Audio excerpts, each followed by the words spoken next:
안녕하세요. 결혼을 목전에 두고 시댁 쪽과 의견이 맞질 않아 한동안 힘든 시간을 보내다가 얼마 전 파혼하게 된 20대 후반의 여자입니다. 결혼을 약속한 남자친구와는 연애를 해서 만났어요. 저보다 나이가 많아서 남자 쪽에서 결혼을 서두르게 되었습니다. 연애하면서 그렇게 큰 다툼도 문제도 없었고 저도 막연하게 이 사람과 언젠간 결혼을 할 수도 있겠다 하는 생각을 가지고 있던 터라 남자친구가 청혼을 해왔을 때 그렇게 크게 놀라지는 않았습니다. 다만 저는 청혼을 받을 때쯤엔 저에겐 결혼은 너무 이르다는 생각을 가지고 있었어요. 결혼을 고민하게 된 이유는 여러 가지가 있는데 가장 큰 문제였던 건 제가 취직한 지 얼마 되지 않아 모아놓은 돈이 많지 않다는 게 첫 번째 이유였고, 두 번째 이유는 제 위로 아직 결혼하지 않은 오빠가 두 명이나 있다는 사실이었어요. 요즘이야 먼저 가는 사람이 가는 게 맞기는 하지만 평범한 집안인 저희 집에서 남자 두 명을 장가 보내고 저까지 지원해주는 게 현실적으로 불가능하다는 생각이 들었거든요. 무슨 오지랖이었는지 오빠들 장가 가려면 돈이 꽤나 들 것 같아서 저는 개인적으로 결혼할 때 부모님에게 지원받는 걸 포기한 상황이었어요. 다행스럽게도 오랜 취직 준비 끝에 들어간 회사가 나름 업계에서도 알아주는 회사라서 연봉이 많은 편이었다는 거예요. 당장은 제가 모은 돈이 많지는 않지만 결혼을 잠시 미루고 제가 1년에서 2년 정도 아끼고 모으면 부모님 지원 없이도 상당히 많은 돈을 모을 수 있다는 계산이 있었거든요.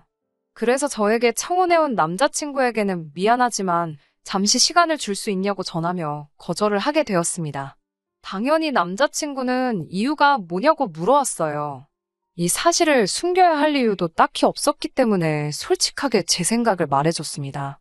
남자친구는 겨우 그런 게 걱정이었냐며 지원금 하나도 필요 없고 돈도 결혼 후에 모으면 되는 거니 그냥 몸만 와도 된다고 자신있게 말하더라고요. 그러면서 자기도 사실 그렇게 모아놓은 돈이 많은 편은 아니라는 사실을 밝혀왔습니다. 남자친구는 따로 회사에 다니지는 않은데 본인 말로는 나름 유명해서 찾는 클라이언트가 꽤 있는 프리랜서라고 했습니다. 일이 많은 편은 아니지만 자기가 하고 싶을 때 일을 골라서 할 수 있는 장점이 있다고 매번 자랑처럼 이야기했는데 하는 일에 따라 다르지만 자기가 한 달 동안 일에 온 정신을 쏟는다면 웬만한 직장인들 몇 달치 월급은 우습게 번다고 자랑처럼 이야기하길래 저는 머리가 엄청 좋은가 보다 생각했어요. 그런데 모아놓은 돈을 보니까 꼭 그렇지만도 않았던 것 같네요. 당시 제 통장에 가지고 있던 돈이 2천만 원이었는데 이걸로 혼수며 결혼식 비용이나 예단까지 다 할 수 없다는 생각을 가지고 있었어요. 남자친구도 자기가 모아놓은 돈이 5천만 원 뿐이라며 처음에 시작이야 어렵겠지만 둘이서 열심히 아끼면서 모으면 제 연봉에 남자친구의 연봉까지 해서 수입이 나쁘지 않은 편이니 당장 집 한 채 가지고 시작하는 신혼부부들 정도는 우리가 금방 따라잡을 수 있지 않겠냐 하며 결혼을 서두르더라고요.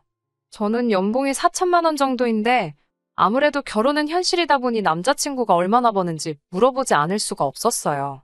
아무것도 없이 시작해서 둘이 버는 돈을 모아 결혼 생활을 시작하자고 했으니 정확하게 우리 두 사람의 수입이 얼마나 들런지 알고 싶어서 물어봤습니다.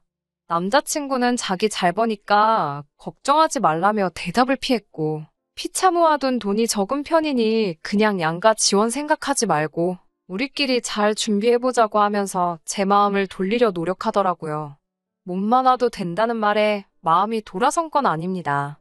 그래도 저는 어느 정도 돈이 모이고 나서 결혼을 하는 게 좋은 것 같다고 몇 번을 거절했지만 포기를 모르고 계속해서 저에게 같이 살자고 하는 남자친구의 기세를 이기지 못해 결국 결혼을 승낙하고 말았습니다.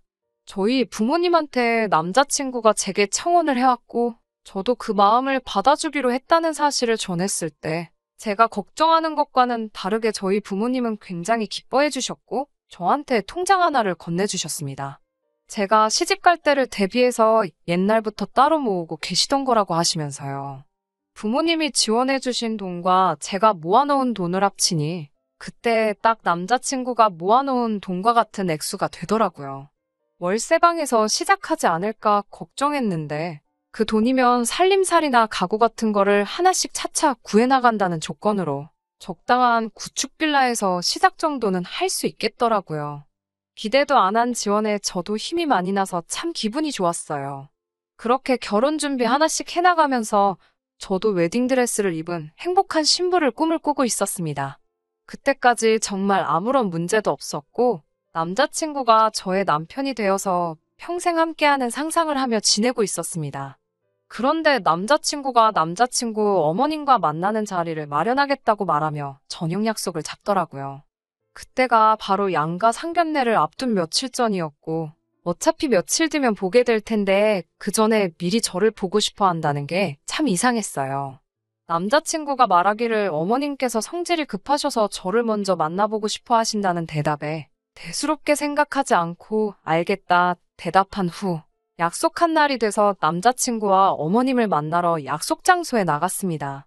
상견례가 바로 며칠 뒤였지만 그래도 첫 만남인데 빈손으로 갈 수가 없어서 급한 대로 마트에 가서 키위 한 상자를 샀네요. 받으시면서 들고 다니기 번거로운데 뭘 이런 걸 하냐며 다음부터는 봉투로 하면 좋겠다는 대답을 듣기는 했지만 거기까지도 제가 결혼을 다시 생각하게 된 이유 축에도 끼지 못했습니다. 남자친구가 저에 대해서 자기 부모님께 따로 설명을 안 한 건지 소위들 말하는 호구조사가 시작되었습니다. 형제가 어떻게 되느냐, 부모님은 뭐 하시냐부터 제가 어느 회사를 다니는지, 거기서 월급을 얼마씩 받고 있는지 등등 개인적인 것들을 꼬치꼬치 물어보시더라고요. 저를 빨리 보고 싶어 한다 하시기에 가벼운 마음으로 나간 자리였는데 무슨 청문회를 하듯이 꼬리에 꼬리를 무는 질문 공세에 마음이 조금씩 불편해지고 있었습니다. 제 나이면 결혼을 생각할 나이일 텐데 모아놓은 돈이 적은 이유가 뭐냐고 물으시는 말에는 좀 더 좋은 기회를 찾아 취직 준비를 오래 하다 보니 일을 남들보다 늦게 시작했다고 솔직하게 대답했습니다.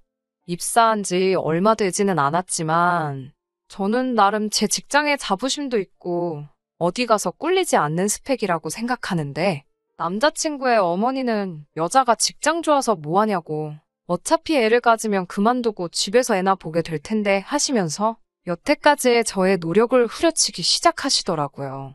그러면서 여자가 너무 자기 직업에 자부심 느끼는 게 좋을 게 없다고 말하시면서 괜히 여자가 돈 잘 벌어봐야 남편 알기나 우습게 알지 않냐고 그냥 그 회사 들어가기 전에 시집갈 돈이나 모았으면 얼마나 좋냐고 하시더라고요.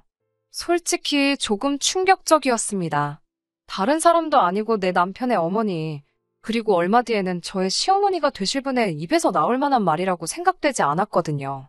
남자친구는 그런 와중에도 저를 대신해 제 변호를 해주는 게 아니라 관심 없다는 듯 핸드폰만 만지작대고 있었고요. 곧바로 그 자리를 뒤집고 나오는 방법도 있었겠지만 저도 가만히 당할 수만은 없어서 한마디 했습니다. 남자친구, 그러니까 오빠도 모아놓은 돈이 별로 없지 않냐고. 그리고 저는 안정적인 월급이지만 오빠의 경우에는 일거리가 없으면 백수나 다름없지 않냐고요. 저라도 잘 버니까 얼마나 다행이냐고 한마디 했어요. 그제서야 남자친구는 제 편을 드는 게 아니라 제 말에 발끈해서 자기가 업계에서 얼마나 유명한지나 아냐면서 마지막으로 진행한 프로젝트가 얼마짜리였는 줄 아냐고 그걸로 얼마를 벌었네 하면서 자기가 마음만 먹고 일하면 제 연봉은 아주 명함도 못 꺼낼 정도로 벌 수 있다고 말하더라고요. 그래서 잘 됐네. 그럼 결혼하고 나서는 일 골라서 설렁설렁 하지 말고 주말에만 쉰다고 생각하고 저랑 똑같이 주 5일을 근무하면 되겠다고? 그러면 없이 시작하는 결혼이라도 금방 자리 잡지 않겠냐고 웃으면서 대답해줬습니다. 그렇게 말하니 남자친구가 금세 꼬리를 내리고 결혼하면 일 열심히 해야지 중얼거리면서 정확한 대답을 피하더라고요. 여태까지 저만 후려치고 계시다가 제가 남자친구를 무시하는 발언을 하니 가만히 있을 어머님이 아니셨지요. 저보고 말하는 것 좀 보라고 하면서 이래서 자기가 돈 잘 번다고 생각하는 여자들이 안 된다고 하시면서 여자는 남편 알기를 어려운 줄 알아야 한다고 결혼하고 나면 남편한테 하는 행동거지부터 가르쳐줘야겠다고 하시더라고요. 그리고 이 자리를 만든 본론을 꺼내시더군요. 저랑 남자친구가 결혼을 위해 1억을 모아놓은 걸 알고 있다고 하시면서 우리 아들이 엄마 생각해서 부모 도움 없이 결혼하기로 생각한 건 참 장하다고 생각하긴 하지만 어떻게 또 부모가 된 입장에서 아무런 도움도 주지 않겠냐고 하시며 신혼집 마련을 위해 1억을 해주시겠다 하시더라고요. 어머님의 의외의 발언에 기대도 한 적이 없는데 대뜸 그렇게 큰 돈을 지원해 주신다니 감사하다고 말씀드렸어요. 그랬더니 적어보라고 하면서 아까까지는 눈 땡그랗게 뜨고 따박따박 말대꾸를 하더니 돈 준다니까 곧바로 표정 바뀌는 거 보라며 깔깔대시더라고요. 그러면서 우리 아들 보고 주는 거지 저를 보고 주는 게 아니라고 강조하시면서 집 명의는 남자친구 명의로 하자고 하는 겁니다. 지원해주시는 돈을 합쳐서 남자 쪽이 더 큰 금액을 해오는 건 사실이지만 사실 그 돈까지 합쳐봐야 적당한 집 구하기는 하늘의 별 따기일 테고 적당한 집을 구하려면 이젠 분명히 대출을 끼고 들어가야 할 텐데 대출은 같이 갚아나가면서 명의는 남자친구의 명의로 해야 한다 강조하시니 조금 당황스러웠어요. 구차해 보이는 것 같아서 그렇게 하기는 싫었지만 무슨 이유로 명의를 꼭 남자친구 앞으로 해야 하나 되물었어요. 그러니 어머님은 나는 내 아들을 믿지만 너는 믿을 수가 없다고 하시면서 언제 봤다고 내가 그 돈을 너한테 아들하고 공동명의를 하게 두겠냐고. 공동명의는 결혼 후에 제가 아들한테 하는 거 봐서 우리들한테 점수 좀 따고 충분히 자격이 된다 싶으면 그때 가서 공동명의를 해주겠다고 하시는 거예요. 아직도 후회가 되는 건 그때 곧바로 대답하지 못하고 주저했다는 겁니다. 돈 몇 푼에 홀랑 넘어가서 해야 될 말도 못했다는 게 지금 생각해도 자존심이 너무 상해요. 며느리 자리가 자격증이 필요한 자리인 것 마냥 점수를 따야지 공동명의로 바꿔준다는 발언에 그때 말은 못했지만 정말 눈물이 핑 돌 정도로 자존감이 무너져 내렸어요. 아무튼 그렇게 할 말 다 하신 어머님은 먼저 자리에서 일어나셨고 저는 남자친구와 둘만 남아서 이야기를 더 나눴습니다. 얼마 전까지만 해도 우리 돈 많이 모으지 못한 게 뭐가 문제냐고 맨 땅에서 같이 시작하자고 몸만 와도 괜찮다며 낭만을 부르짖던 남자친구도 어머님이 지원해 주신다는 그 돈 몇 푼의 기고만장에서 아주 저를 아래로 깔아뭉개며 대하더라고요. 이제 집이 해결되었으니 한시름 놓았다. 결혼하고 나면 엄마한테 잘못해도 나한테 하는 거 봐서 몰래 공동명의로 올려주겠다 하는 자기 엄마 앞에서 정말 가루가 되도록 까이고 무시당한 저에게 용기를 주는 말이 아니라 우리 집에서 집 해주니까 너는 평생 우리 집에 은혜 갚으며 살아야 한다는 듯이 말하는 남자친구가 과연 제가 결혼하기로 정했던 그 사람인가 싶었어요. 집을 해줬으니 명절날에도 시댁에 더 오래 있어야 한다? 우리 집에서는 1억을 해주는데 너네 집에서는 고작 3천만 원밖에 해주지 않지 않느냐 하면서 항상 친정보다 시댁을 우선적으로 챙겨야 한다 하고 아주 돈 얼마의 시댁을 받들어 모시라고 갑질을 하고 있더라고요. 잔뜩 주눅이 들어서 집에 왔는데 저희 어머니가 제 표정을 보더니 곧장 제가 무슨 일이 있다는 걸 눈치채시고는 엄마한테 숨기지 말고 다 말하라 하시더라고요. 그래서 고민하다가 있었던 일을 토시 하나 빠지지 않고 그대로 어머니께 다 말씀드렸습니다.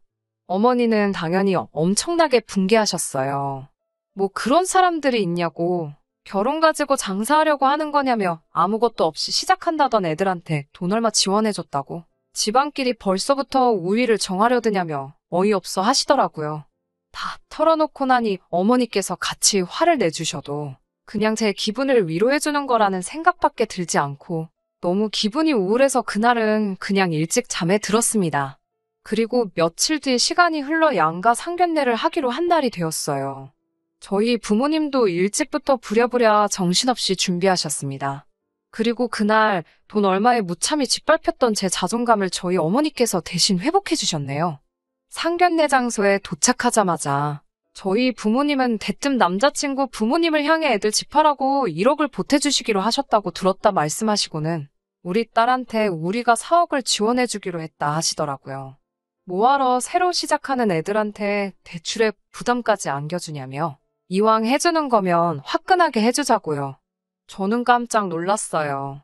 이미 지원을 해주셨는데 상상도 못한 액수를 가지고 또 지원해주신다고 하시니까요. 저희 어머니는 이어서 그 돈을 보탤 테니 애들 신혼집 명의는 당연히 우리 딸 이름으로 하는 게 맞는 거겠죠 하고 남자친구 어머니에게 물어보시더군요. 어머님은 살짝 당황하시더니 그제서야 우리도 돈을 내는데 공동명의를 하는 게 이치상 맞지 않겠냐고 하시더라고요. 저희 어머니는 어머님이 저에게 이렇게 준다 말하고 남자친구 명의로 집을 하라고 했으니 우리가 그 돈의 몇 배에 해당하는 돈을 가져왔는데 이제 와서 왜 말을 바꾸냐고 우리 딸 명의로 하는 게 뭐가 문제냐고 하시더군요. 공동명의가 하고 싶으면 같은 돈을 가져오시던지 전부 아드님 명의로 하고 싶으시면 저희가 준비한 돈의 배를 준비해오라고 하셨어요. 가만 보니 아드님이 살가운 성격은 아니라서 앞으로 처가의 점수 따기는 글른 것 같다고 예비사위가 처가에 얼마나 잘하는가 보고 공동명의로 해줄까 했는데 아무래도 그렇게는 안 될 것 같다고 하시면서요. 어머님이 인상 잔뜩 찌푸리며 대답도 못하고 계신 가운데 그제서야 저도 제 정신이 퍼뜩 들더라고요. 어머니는 저번에 있었던 일을 가지고 그냥 결혼을 반대하시는 것보다 제게 현실을 알려주고 싶으신 거였다는 것을요. 신혼집 가지고 시작하는 것과 아닌 것에 큰 차이가 있는 건 당연한 소리겠지만 돈 얼마를 빌미로 이미 결혼도 하기 전에 이렇게 해라 저렇게 해라 갑질하는 집안하고 엮여봐야 뭐 좋을 게 있냐는 걸 직접 보여주시려던 것이죠. 지금이야 신혼집 명의 가지고 저를 후려치면서 큰 소리 뻥뻥 치고 있지만 이렇게 불합리한 결혼을 하면 결혼 후에 벌어질 일들이 안 봐도 눈에 선하더라고요. 당장 명절날 시댁에서 더 오랜 시간을 보내는 게 아니라 집값 얼마 더해졌다고 그 집에서 기도 못 펴고 눈치 보며 신무살이 종로를 타고 있을 제 모습이 보였어요. 어디 명절날 뿐이겠어요. 당장 남자친구마저도 저렇게 태도가 바뀌어서 그러는데 집에서도 어떤 대우를 받으며 지낼지가 머릿속에 그려졌습니다. 굳이 찍어 먹어봐야 이게 똥인지 된장인지 알 일도 아니었던 거예요. 일륜지대사인 결혼을 손바닥 뒤집듯 뒤집어버릴 수는 없는 일이지만 그렇다고 이미 결혼하기로 정했다고 부당한 대우까지 참아가면서 이 결혼을 꼭 해야만 할 이유도 없는 것이었죠. 결혼과 관련된 이야기가 오가야 할 상견례 자리에서 저는 벌떡 일어나 그냥 이 결혼은 할 생각이 없다고 파혼 선언을 하고 저희 부모님 모시고 자리를 박차고 나와버렸습니다. 아무리 내로남불이라지만 지원금을 이유로 제가 후려침을 당하는 건 당연한 거고 이제 와서 저희 쪽에서 결혼을 위해 큰 돈을 준비했다고 하니 그제서야 부랴부랴 태도를 바꿔버리며 쩔쩔매는 모습에 더는 길게 생각할 이유조차 없었어요. 집에 돌아와서는 어머니한테 그런 큰 돈이 어디서 났냐고 물어봤어요. 그 돈은 저희 부모님 노후자금에 오빠들 결혼할 때를 대비해 모은 돈까지 다 합친 거라고 하셨습니다. 그리고 오빠들도 옆에서 자기들이 여태껏 모은 돈도 보탠 거라고 하네요. 돈으로 갑질하려는 남자 쪽의 본때를 보여주라고요. 오빠들까지 나서서 고민하지 않고 저를 위해 그렇게 돈을 모았다는 사실이 참 감동적이었어요. 그나저나 만약에 제가 그 돈을 그냥 받고 결혼을 진행했으면 어쩔 뻔했냐고 물어봤지요. 그러자 부모님도 오빠들도 하나같이 하는 말이 그 돈 가지고 둘도 없는 가족인 제가 행복하게 살 수만 있다면 돈이야 또 벌면 되는 거고 모으면 되는 거지 아깝지 않았을 거라고 하더라고요. 그 말을 들으니 가차없이 파혼 선언하고 돌아온 제가 다 자랑스럽게 느껴졌습니다. 어머니도 이어서 어디 돈 얼마 가지고 유세 부리면서 사람 우습게 아는 집구석하고는 잘 헤어졌다고 저보고 좋은 결정 내린 거라며 이번 일로 상처받지 않았으면 좋겠다고 저를 위로해 주셨습니다. 앞으로 제가 앞날이 창창하니 그 기간 동안 준비 잘해서 저의 배경이나 조건이 아니라 저를 진정으로 아껴주고 사랑해 줄 수 있는 사람을 만나면 좋겠다고 하시더라고요. 큰 돈을 봐서인지 아니면 그 돈 앞에 제정신을 차린 건지 파혼 선언을 한 이후로 남자친구에게서는 몇 번씩 연락이 왔어요. 저한테 미안하다고 우리 다시 잘 시작해보면 안 되냐고 하면서요. 그렇게 오래 만나온 사람인데도 마음조차 흔들리지 않더라고요. 양가 부모님 지원 없이 처음에 말한 대로 다시 시작할 생각이 있냐고 한번 떠봤습니다. 남자친구는 이런 저의 질문을 전혀 예상도 못했다는 듯이 더 쉬운 길이 있는데 뭐하러 힘든 길을 가려 하냐고 저희 부모님 지원금으로 신혼집 구하고 집도 제 명의로 하라고 하면서 저에게 다 맞춰주겠다 하더라고요. 일단 결혼부터 하고 보자는 그 태도를 보니 더는 이 사람에게 미련 가질 이유도 못 느끼겠어서 그냥 여기까지만 하자고 어머님 말하는 대로 다 따르는 그런 사람 만나서 결혼하라고 말하고 전화를 끊어버렸습니다. 제가 단호하게 연락을 끊어버리고 그 뒤로 걸려오는 전화도 싹 다 무시해버리니 그 뒤로부터는 저한테 연락도 안 오더라고요.